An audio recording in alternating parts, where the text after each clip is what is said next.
European defense ministers on Wednesday vowed to work together to help secure a ceasefire and peace in Ukraine. According to Associated Press, the Paris-gathering defense ministers of France, Germany, Italy, Poland and UK on Wednesday focused on supporting Ukraine and boosting European defense. British Defense Secretary John Healey said about Russian President Vladimir Putin that it was now over to you. You said you want to talk. Prove it. Accept the ceasefire, start negotiations, and end the war. And make no mistake, the pressure is now on Putin. Healey also said that Europe knows its responsibility, and we know we must step up. This year, the UK will spend £4.5 billion in military aid to Ukraine, the highest level ever, he said. A French and British-led effort to reassure Ukraine and help protect it from any renewed Russian aggression if it agrees to a ceasefire comes as Kiev is under intense pressure from US President Donald Trump to engage in peace talks. Senior officials from Ukraine and the United States opened separate talks in the Saudi city of Jeddah on Tuesday focused on halting the full-scale invasion that Russia launched in 2022. For Ukrainian officials, key questions are how such a coalition would react if Russia violates a future ceasefire, whether it would respond militarily to a large Russian offensive and how quickly.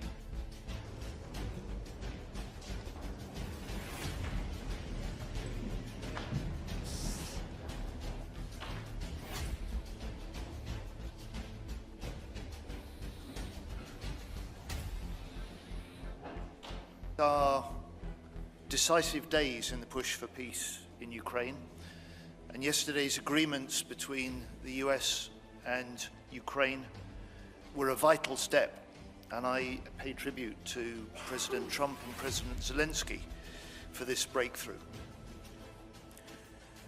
The Ukrainians want peace, we all want peace, and as defense ministers we have been discussing and we are working to strengthen the push for peace.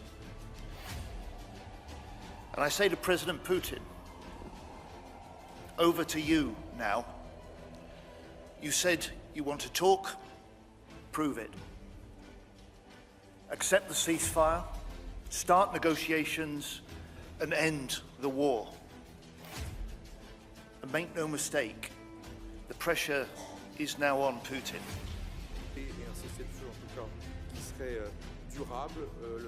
We know our responsibility. We know we must step up on Ukraine, on defense spending, on European security, and on all fronts. We are, and we will further. And on stepping up on Ukraine, the focus for the majority of our discussions together today. This year, the UK will spend £4.5 billion in military aid to Ukraine, the highest level ever. The UK and France are jointly leading work on plans to drive the push for peace and drive the arrangements for security guarantees for Ukraine. We're doing this work together. We're cooperating closely with partner nations, and we're looking to build a coalition of the willing from Europe and beyond.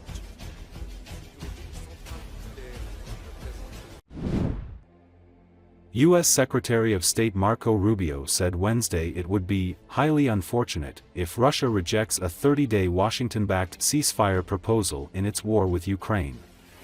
We'll see what their response is, Rubio told reporters in Ireland. If their response is yes, then we know we've made real progress and there's a real chance of peace. If their response is no, it would be highly unfortunate and make their intentions clear, he said. According to Associated Press, he also urged Russia to end all hostilities. Rubio's comments came after the Trump administration lifted its suspension of military aid and intelligence sharing for Ukraine, and Kyiv signaled it was open to the ceasefire in the war with Russia. The Trump administration's decision marked a sharp shift from only a week ago, when it imposed the suspension in an apparent effort to push Ukrainian President Volodymyr Zelenski to enter talks to end the war with invading Russian forces. We'll have contact with them today. There's already been contacts at different levels with counterparts, different members of the administration, and that'll continue.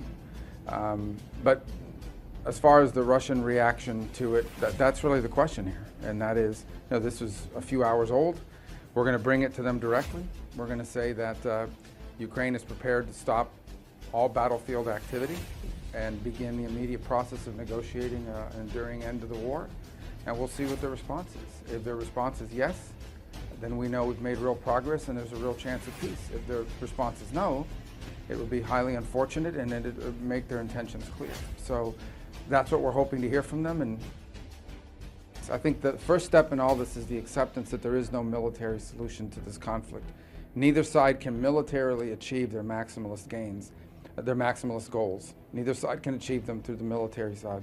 The only way this conflict can end is through negotiation. That's the only way you're going to have peace, is through negotiation.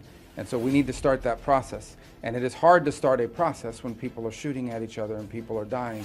And so our hope is that we can stop that, all these hostilities, and get to a negotiating table where both sides, over some period of time with a lot of hard work, can find a mutually acceptable outcome that, in the case of Ukraine, obviously secures their long-term prosperity and security. We had a broad conversation about what it would, but I think the bulk of our conversation was what a negotiation process would look like in terms of not the specific conditions, but rather the timing of it, sort of the steps they would like to see taken. The Ukrainians made very clear that this isn't just about ending a war. They need to get their prisoners of war back. They need to get the children back. They'd like to see an exchange of prisoners of war. They'd like to see their children back. So there's all sorts of things tied to the humanitarian assistance is important as well. There are areas of Ukraine that have been badly damaged that require immediate assistance. So these are the sorts of things that we talked about as being inclusive in the negotiation process. What we want to see, like any country in the world, Ukraine wants their long-term security.